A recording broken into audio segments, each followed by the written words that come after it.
High protein मखाना चिवडा बनवण्यासाठी 1 चमचा तुपामध्ये अर्धा किलो मखाने भाजून घ्यायचे आहे 4 ते 5 मिनिटं। मखाने भाजल्यानंतर शेंगदाणे 1 वाटीभर तुपामध्ये भाजून घ्यायचे। त्यामध्येच 10-12 काजू 10-12 बदामचे काप करून घेतले आहे, ते पण या तुपामध्ये भाजून घ्या। थोडं थोडं तूप टाकून सर्व साहित्य आपल्याला भाजून घ्यायचे आहे। त्यामध्ये थोडेसे खोबऱ्याचे काप टाका, छान असे खमंग 1 ते 2 मिनिटं भाजा। मुठभर मनुके घेतले आहे, ते पण तुपात भाजून घ्यायचे आहे। 4 हिरव्या मिरच्या छान अशा तळून घ्यायच्या कुरकुरीत होईपर्यंत। थोडीशी कोथिंबीर आणि कढीपत्ता तो पण कुरकुरीत होईपर्यंत तळून घ्यायचा आहे, कच्चा राहिला नाही पाहिजे, नाहीतर चिवडा नरम पडतो। 1 चमचा तिखट, 1 चमचा चाट मसाला आणि 1 चमचा जिरा पावडर ह्या मसाल्यामध्ये सर्व टाकून साहित्य एकजीव करायचं।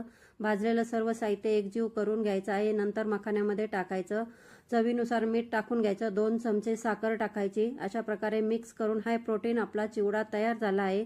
आता तुम्ही चला पटकन चॅनलला सबस्क्राईब करा। थँक्यू।